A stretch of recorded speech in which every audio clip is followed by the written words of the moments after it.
Hey, what's up? I think I'm gonna document my life. Oh, you mean like vlogging? No. Yeah, you gotta make a crazy hook, add some excitement, a little bit of drama. Yeah. You mean like exaggerate everything? Yep.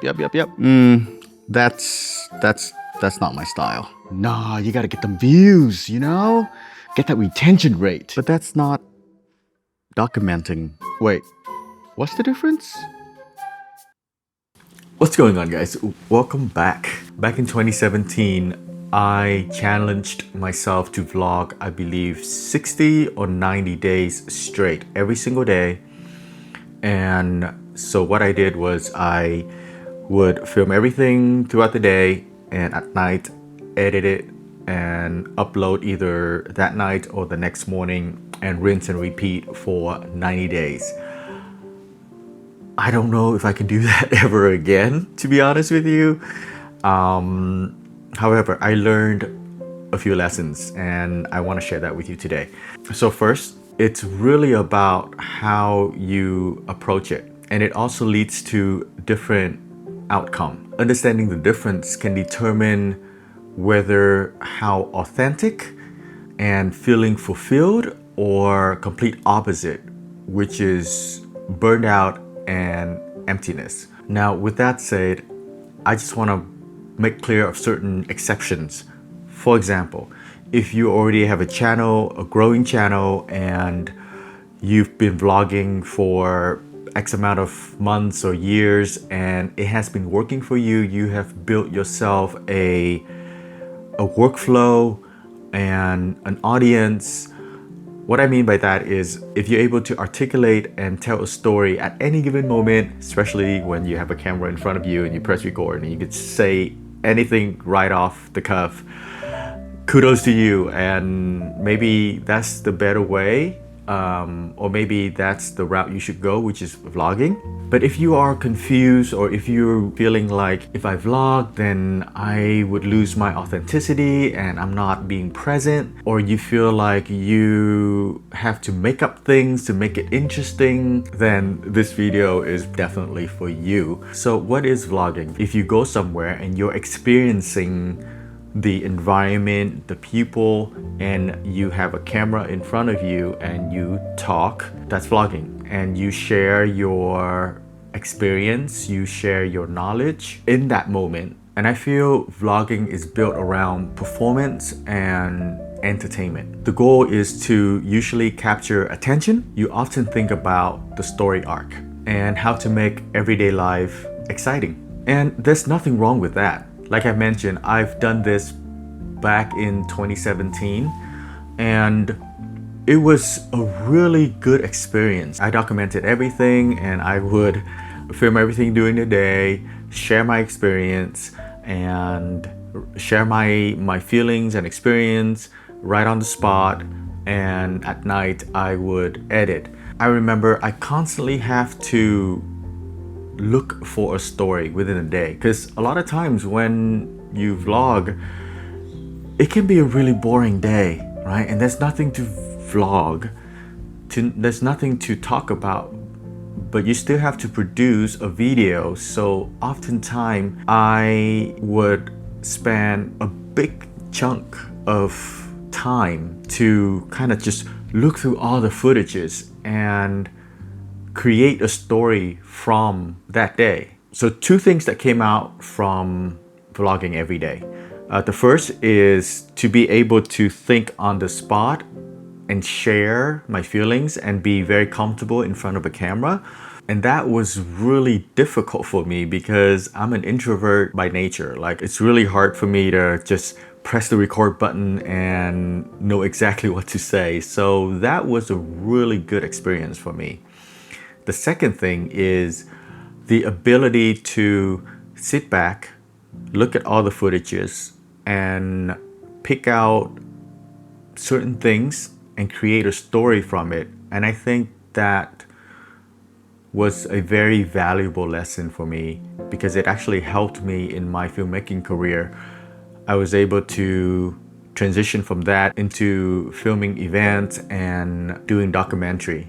And one of the biggest reasons why I stopped was because it led me to feel burnout, and I was not feeling authentic anymore, which led me to, in the last few years now, I would document my life. And that's why I do encourage you to go this route. Now, what is documenting your life?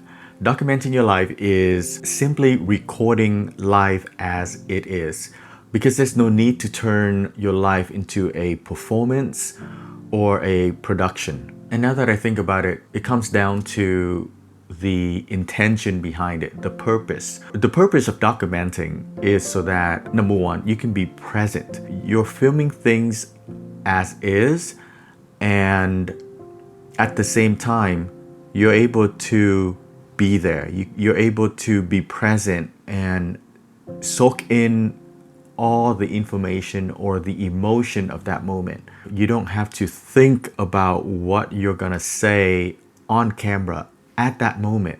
The real purpose is reflection, personal growth, and preserving your journey for yourself and or for your family or anyone that can benefit the things that you've learned in the future. And that's why in the last 3 years or so, actually 4 or 5 years now, that I've been documenting my life. And it's really more of a mindset shift, because then I think about the purpose. For me, documenting, it's more about reflection, my own journey, and hopefully be able to extract some of my thoughts and my mindset and my perspective for my family, and actually be able to sit with you now and share my experiences. So oftentimes I would catch myself, I have a thought and I don't really want to turn that camera around and vlog. So I would have like a journal with me and I would jot it down. Or sometimes if I don't have a journal with me, I would just, grab my phone and just quickly go into the note app and jot down that thought. And that's it. I can literally just turn off my camera and be in that moment. And for me, that's really important. It's just to be present.